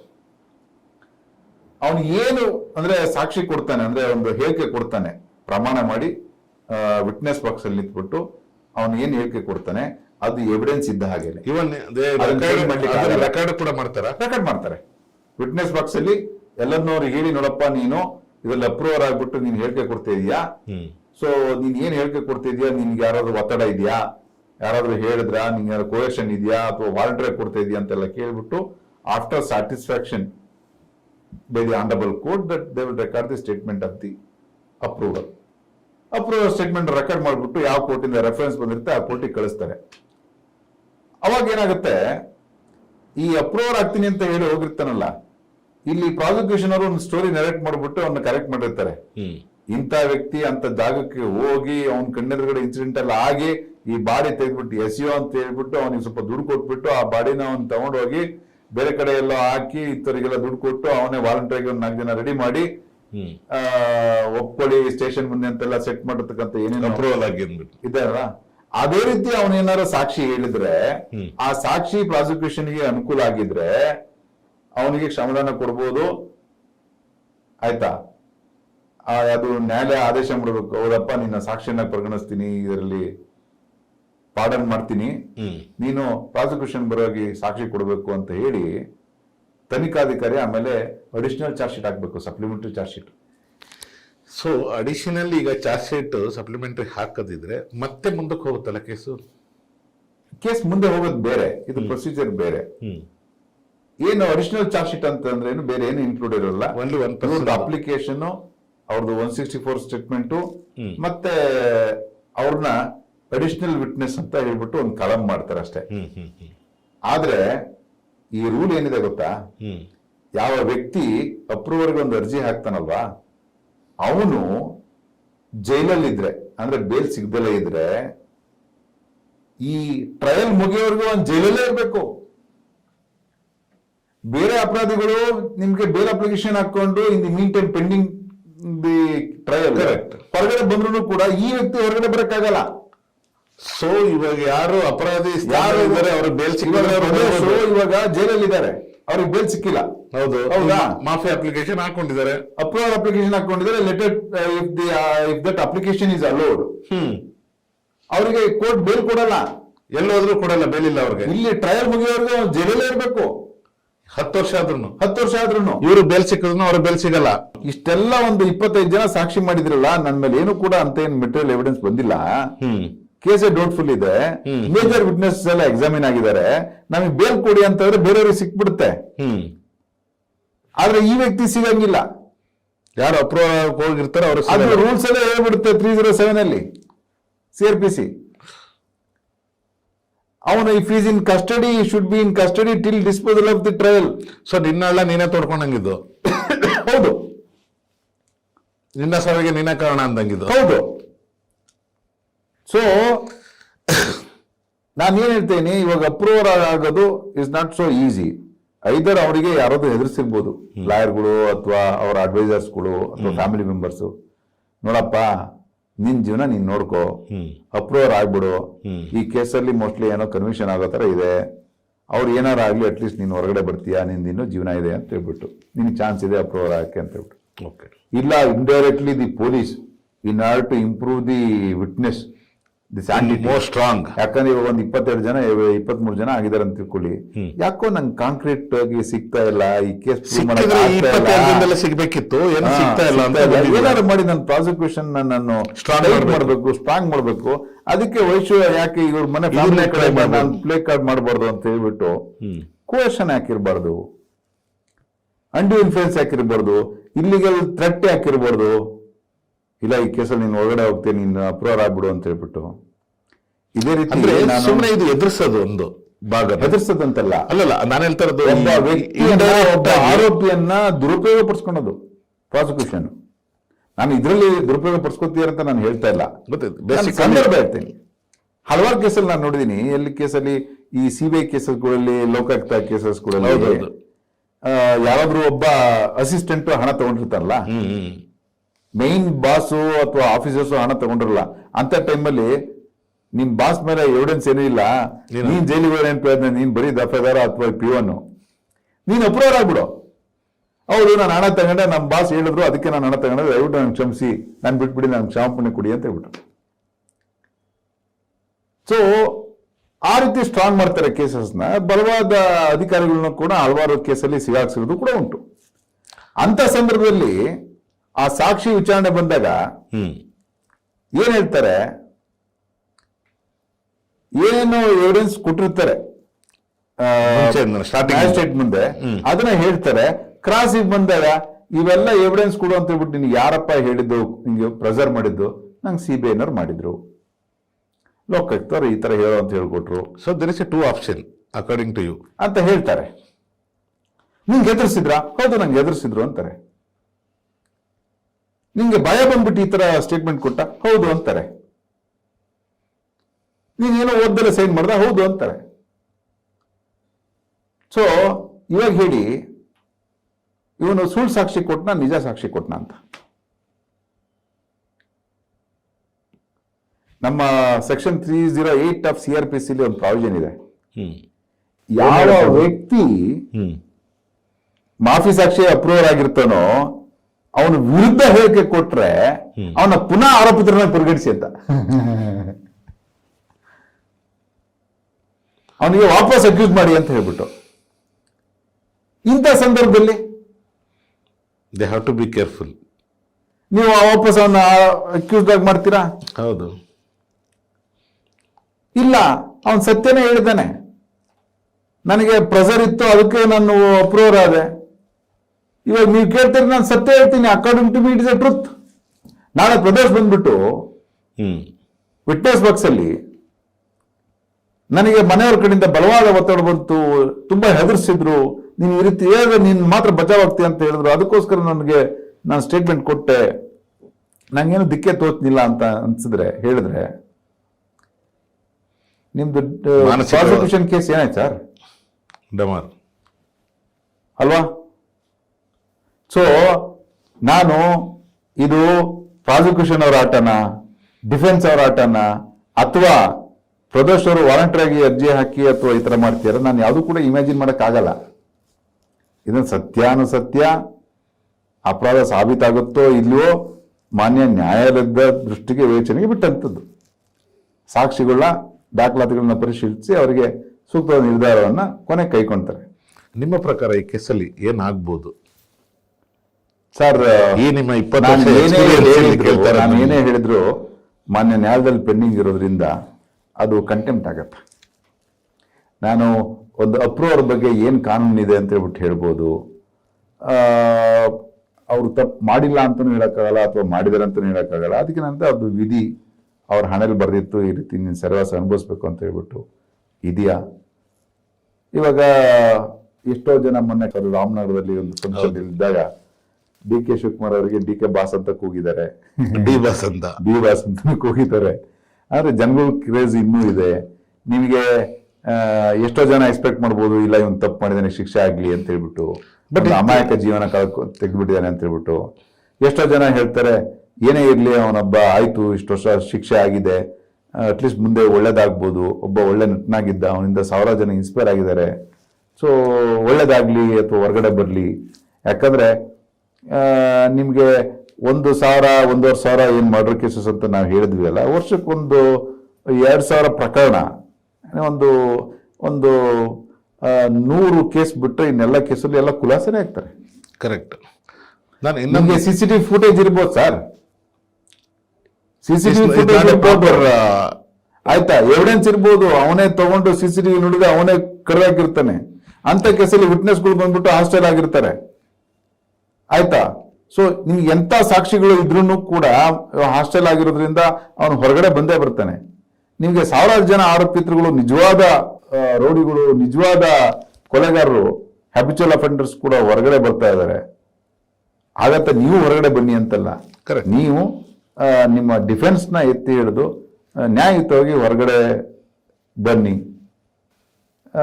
ಅಂತ ಹೇಳ್ಬೋದು. ನಾವೊಂದು ಅವರಿಗೆ ಹೇಳ್ಬೋದು, ಒಂದು ವಿಶಸ್ ಹೇಳ್ಬೋದು, ಒಳ್ಳೇದಾಗ್ಲಿ ಎಲ್ರಿಗೂ. ಯಾಕಂದ್ರೆ ನಾವೊಂದು ಒಂದು ಕಡೆ ಒಳ್ಳೇದಾಗ್ಲಿ ಅಂತ ಬಯಸಿದಾಗ ನಾವು ಇನ್ನೊಂದು ಮುಖನೂ ಕೂಡ ನೋಡ್ಬೇಕಾಗತ್ತೆ. ಕರೆಕ್ಟ್. ರೇಣುಕಾ ಸ್ವಾಮಿ ಮಗು ಇರ್ಬೋದು, ಅವರ ಹೆಂಡತಿ ಇರ್ಬೋದು, ಅವರ ಕುಟುಂಬಕ್ಕೆ ಇವಾಗ ಹೋದಂತ ಜೀವನ ವಾಪಸ್ ತಂದು ಕೊಡೋಕ್ಕಂತೂ ಸಾಧ್ಯನೇ ಇಲ್ಲ, ರಿಪ್ಲೇಸ್ ಮಾಡ್ಲಿಕ್ಕೂ ಸಾಧ್ಯನೇ ಇಲ್ಲ.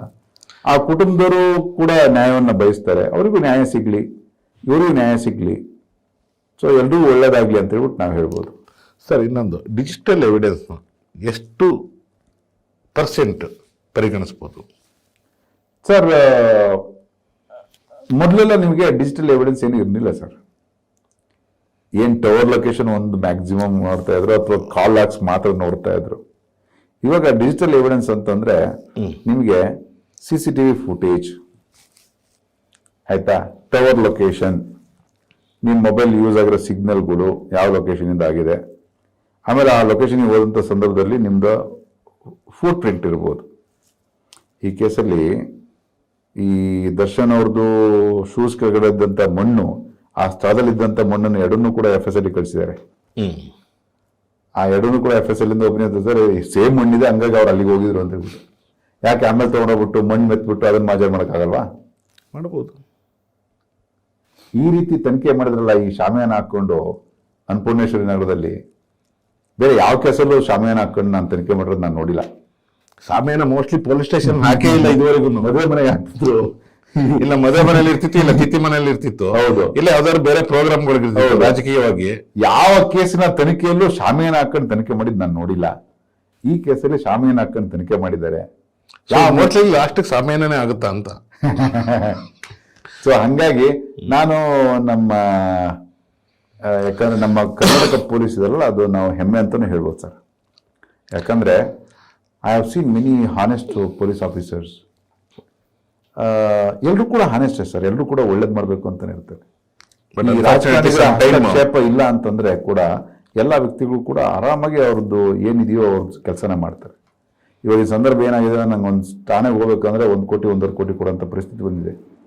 ನೀವು ಒಬ್ಬ ಅಧಿಕಾರಿ ಹತ್ರ ನೀನು 1 ವರ್ಷಕ್ಕೆ 1.5 ಕೋಟಿ 2 ಕೋಟಿ ನಾನು ತಗೊಂಡು ನಾನೊಂದು ಪೊಸಿಷನ್ ಕೊಡ್ತೀನಿ ಅಂತಂದ್ರೆ ಆ ವ್ಯಕ್ತಿ ಏನ್ ಮಾಡ್ಬೇಕು? ನೀನು ರಾಜ ಕರೆಕ್ಟ್ ಆಗಿದ್ರೆ ಪ್ರಜೆನೂ ಕೂಡ ಕರೆಕ್ಟ್ ಆಗಿರ್ತಾನೆ, ಅಧಿಕಾರಿಗಳು ಕರೆಕ್ಟ್ ಆಗಿರ್ತಾರೆ. ಅದಕ್ಕೆ ಫಸ್ಟ್ ಹೇಳೋದು, ಯಾವ ವ್ಯಕ್ತಿ ಚುನಾವಣೆ ನಿಲ್ತಾನೆ ಅವನು ಕರೆಕ್ಟ್ ಆಗಿದ್ರೆ ಜನನೂ ಕೂಡ ಕರೆಕ್ಟ್ ಆಗಿರ್ತಾರೆ. ಸೊ ಒಬ್ಬ ರಾಜ್ಯದಲ್ಲಿ ಮಂತ್ರಿಗಳು ಇರ್ಬೋದು ಅಥವಾ ಶಾಸಕರು ಇರ್ಬೋದು, ಆ ಭಾಗದ್ದು ಅಥವಾ ಯಾವುದೇ ಹೈಯರ್ ಆಫೀಸರ್ಸ್ ಇರ್ಬೋದು, without any expectation on merit ಏನಾದ್ರು ನೀವು ಡೆಪ್ಯೂಟ್ ಮಾಡಿದ್ರೆ ಸರ್ ಲಾ ಅಂಡ್ ಆರ್ಡರ್ ಕಡಿಮೆ ಆಗೇ ಆಗುತ್ತೆ ಸರ್. ಆಟೋಮೆಟಿಕ್ ಆಗಿ ಅವ್ರ ಮನ್ಸಿಗೆ ಬರೋದು ನಾನು ದುಡ್ಡು ಮಾಡ್ಕೋಬೇಕು ಅಂತ ಹೇಳ್ಬಿಟ್ಟು ನಾನು ಕೆಲಸ ಮಾಡಬೇಕು ಅಂತ ಬರುತ್ತೆ. ಹೌದು, ನಾನು CM ಮೆಡ್ಲ್ ತಗೋಬೇಕು, ರಾಷ್ಟ್ರಪತಿ ಮೆಡ್ಲ್ ತಗೋಬೇಕು, ನಾನು ಕೆಲಸ ಮಾಡಬೇಕು, ನನ್ನ ಕೆಲಸದಿಂದ ನನಗೆ ಪ್ರಮೋಷನ್ ಬರಬೇಕು, 4 ಜನ ಹೊಗಳ್ಬೇಕು, ಇಂಥವ್ರನ್ನೆಲ್ಲ ಕಟ್ಟಾಕ್ಬೇಕು, ನಾನು ನನ್ನ ಜಾಗದಲ್ಲಿ ರೌಡಿಸಮ್ ಇರಬಾರ್ದು, ನನ್ನ ಜಾಗದಲ್ಲಿ ಮೋಸ ಇರಬಾರ್ದು, ನನ್ನ ಜಾಗದಲ್ಲಿ ಲ್ಯಾಂಡ್ ಮಾಫಿಯಾ ಇರಬಾರ್ದು ಅಂತ.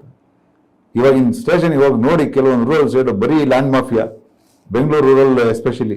ಹೌದು, ನೆಲಮಂಗಲ ಇರ್ಬೋದು, ದೇವನಹಳ್ಳಿ ಇರ್ಬೋದು, ಹೊಸೂರು ರೋಡ್ ಇರ್ಬೋದು, ಈ ಕಡೆ ಕನಕಪುರ ಇರ್ಬೋದು, ರಾಮನಗರ ಇರ್ಬೋದು, ಬಿಡದಿ ಇರ್ಬೋದು, ಆನೇಕಲ್ ಇರ್ಬೋದು ಸರ್, ಎಲ್ಲ ಲ್ಯಾಂಡ್ ಡೀಲಿಂಗ್ಸು.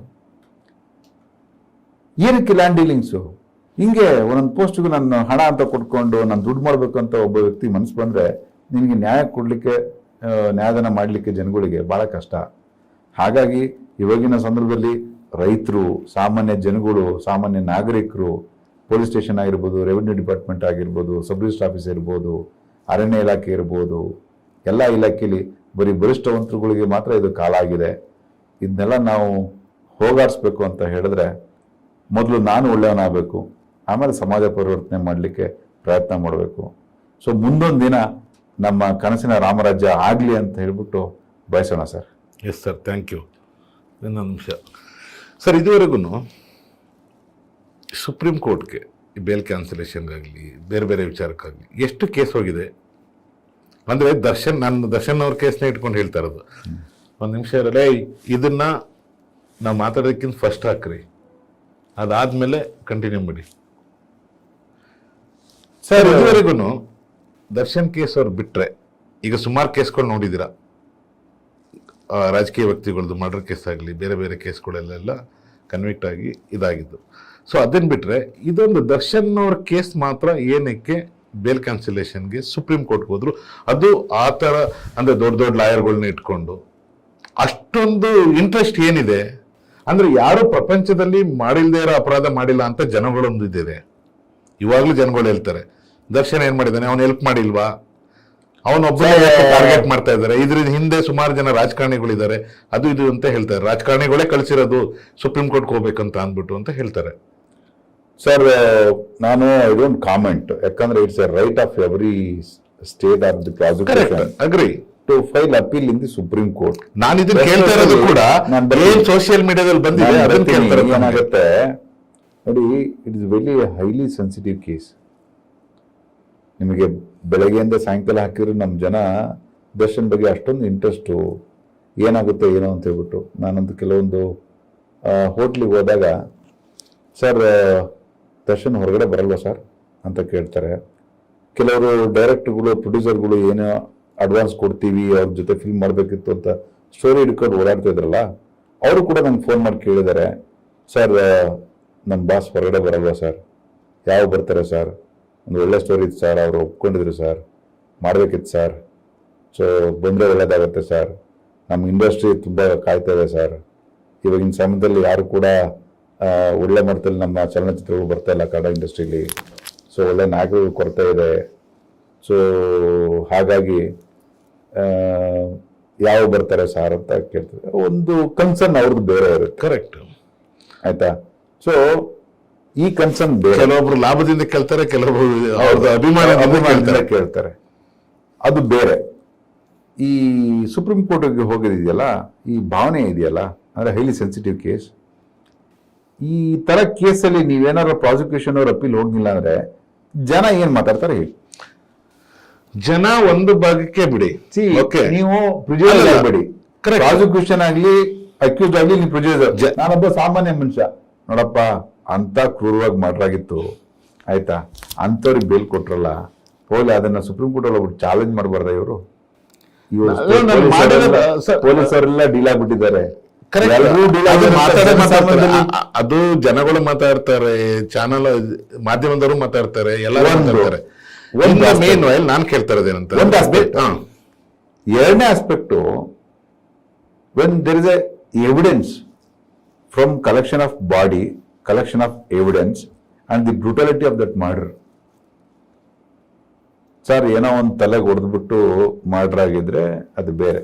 ಮೊನ್ನೆ ನಾನು ಕೂಡ ಯಾವುದೋ ಒಂದು ಬೇಲ್ ಮ್ಯಾಟರ್ಲಿ ಅಂದ್ರೆ ಹೋಗ್ತಿರ್ತಕ್ಕಂಥ ವ್ಯಕ್ತಿಗೆ ಜಮೀನು ವಿಚಾರದಲ್ಲಿ ಮಾತುಕತೆ ಆಗುತ್ತೆ, ಅವನಿಗೆ ಹೊಡಿತಾರೆ, ಅವನ ಚರಂಡಿಗೆ ಹೋಗಿ ಬಿದ್ದು ತಲೆನ ಸಿಮೆಂಟಿಗೆ ಹೋಗ್ಬಿಟ್ಟು ಹೊಡ್ಕೊಂಡು ಬ್ಲೀಡಿಂಗ್ ಆಗ್ತಾನೆ, ಕೊನೆಗೆ ಇವರು ಹೊಡೆದಿರ್ತಾರೆ, ತಲೆಗೆ ಇಂಜುರಿನೂ ಆಗಿರುತ್ತೆ, ಬಿದ್ದುಬಿಟ್ಟು ಅವ್ನು ಸತ್ತೋಗ್ತಾನೆ ವ್ಯಕ್ತಿ.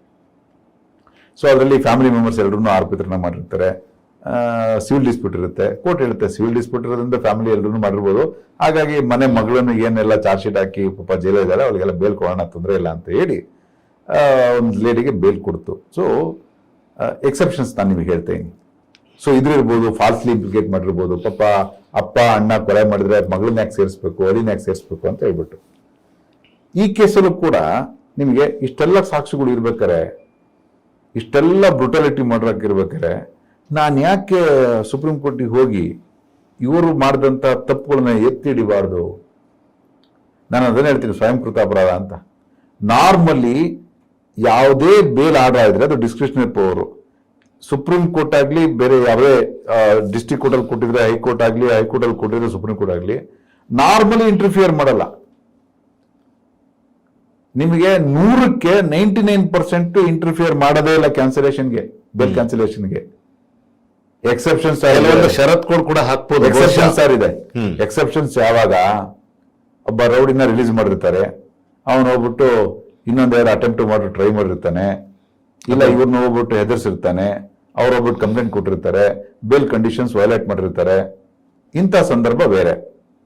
ಸೊ ಈ ಸ್ವಯಂಕೃತ ಅಪರಾಧ ಅಂತ ಏನಂತ ಹೇಳಿದ್ರೆ, ಒಂದು ಜೈಲಲ್ಲಿ ಸಿಕ್ಕಿದ್ದಂತ ಸತ್ಕಾರ ಮತ್ತೆ ಅವರ ಪ್ರಭಾವ, ಮತ್ತೆ ಅವರ ಆರೋಗ್ಯ ಸರಿಯಿಲ್ಲ ಅಂತ ಹೇಳಿ ಹೊರಗಡೆ ಬಂದು ಯಾವುದೇ ಕೂಡ ಅವ್ರ ತಪಾಸಣೆ ನಡೆಸ್ದಲೆ ಅಥವಾ ಆ ಸಂದರ್ಭನ ಅವ್ರು ಮಿಸ್ಯೂಸ್ ಮಾಡ್ಕೊಂಡಿದ್ದು. ಮೂರನೇದು brutality of the murder. And ನಾಲ್ಕನೇದು the way the high court has conducted roving enquiry. ಬೇಲ್ಗೆ ಸುದೀರ್ಘವಾದ ಬರೆದ್ರು. ಹೌದು, ಆಯ್ತಾ, ಇಷ್ಟೆಲ್ಲ ಲೂಪೋಲ್ಸ್ ಇದೆ, ಬೇಲ್ ಕೊಡ್ಬೇಕು ಅಂತ ಹೇಳ್ಬಿಟ್ಟು ಬರೆದ್ರು. ಬೇರೆಗೆ ಅಷ್ಟೆಲ್ಲ ಬರೆಯೋ ಅವಶ್ಯಕತೆ ಇಲ್ಲ, ನೀನು ರೋಯಿಂಗ್ ಎನ್ಕ್ವೈರಿ ಮಾಡೋ ಅವಶ್ಯಕತೆ ಇಲ್ಲ. ಬ್ರೂಟಾಲಿಟಿ ನೋಡು, ಅವನ ಪ್ರಭಾವ ನೋಡು, ಅಷ್ಟೇ ಸಾಕು. ಆಮೇಲೆ how he has misused his power and how he has not complete the order of the honourable high court, this is sufficient to cancel is bail ಅಂತ ಹೇಳ್ಬಿಟ್ಟು ಕ್ಯಾನ್ಸಲ್ ಮಾಡಿದ್ರು. ಕೆಲವೊಂದು ಟೈಮಲ್ಲಿ ಕೆಲವೊಬ್ಬರಿಗೆ ಇದು ಆಪರ್ಚುನಿಟಿ ಸಿಗ್ತಾ ಅಂದ್ರೆ ಸುಪ್ರೀಂ ಕೋರ್ಟ್ಗೆ ಮೂವ್ ಮಾಡಲಿಕ್ಕೆ? ಸರ್, ಆಪರ್ಚುನಿಟಿ ಅಲ್ಲ, it's right of the prosecution. I agree. And it's the discretion of the supreme court also.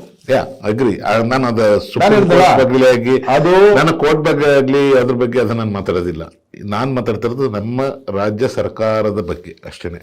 ರಾಜ್ಯ ಸರ್ಕಾರದ ನಾನು ಏನ್ ಹೇಳ್ತೀನಿ ಅಂತಂದ್ರೆ, ನೀನು ಇನ್ನೊಬ್ಬರಿಗೆ ಆಹಾರವನ್ನು ಕೊಟ್ಟು ಅವ್ರು ಯಾಕೆ ನನಗೆ ಹಿಂಗ್ ಮಾಡಿದ್ರು ಅಂತ ಕೇಳೋದಕ್ಕೆ ಆಗಲ್ಲ. the first mistake you have committed, either you have to listen to your advocate or listen to the family, or you should have a brain, or you should have a patience. ನಿನಗೆ patience ಇಲ್ಲ, lawyer ಮಾತು ಕೇಳಲ್ಲ, ನಾನು ಬೇರೆ ಯಾರ ಮಾತು ಕೇಳಲ್ಲ, ನಾನು ಹಿಂಗೆ ಇರ್ತೀನಿ, ಆಗುತ್ತೆ ಅಂತ ಭರವಸೆ ಏನಿದೆಯಲ್ಲ, ಅದೇ ತಪ್ಪು ಮಾಡಿರೋದು. ನಾನು ಏನು ಮಾಡೋದು ಆಗುತ್ತೆ, ನನಗೇನು ಆಗಲ್ಲ ಅಂತ ಹೇಳ್ಬಿಟ್ಟು ಒಂದು ಭಾವನೆ ಇರುತ್ತಲ್ಲ, ಆ ಭಾವನೆ ತಲೆಯಿಂದ ಬಂದು ಮಾನ್ಯ ಏನು ನ್ಯಾಯಾಲಯ ಒಂದು ಕಂಡೀಷನ್ ಕೊಟ್ಟಿರುತ್ತೆ ಅದನ್ನು ಸದುಪಯೋಗ ಮಾಡ್ಕೊಂಡಲ್ಲೇ, ಅಂದರೆ ದುರುಪಯೋಗ ಮಾಡ್ಕೊಂಡ್ರೆ ಸದುಪಯೋಗ ಮಾಡ್ಕೊಂಡಿದ್ರೆ ನಿಮಗೆ ಈ ಸಂದರ್ಭ ಬರ್ತಾ ಇರಲಿಲ್ಲ. ಕೆಲವೊಂದು ಸ್ವಯಂಕೃತ ಅಪರಾಧದಿಂದ ತಾವು ಎಡವಿದ್ದೀರಿ, ಮುಂದೆ ಎಡಬೇಡಿ ಅಂತ ಹೇಳ್ಬಿಟ್ಟು ಹೇಳ್ಬೋದು. Yes sir, thank you so much sir. ಹೆಚ್ಚಿನ ವಿಡಿಯೋಗಳಿಗೆ ಪ್ರತಿಧ್ವನಿ ಯೂಟ್ಯೂಬ್ ಚಾನೆಲ್ ಸಬ್ಸ್ಕ್ರೈಬ್ ಮಾಡಿ, ಬೆಲ್ ಐಕಾನ್ ಕ್ಲಿಕ್ ಮಾಡಿ.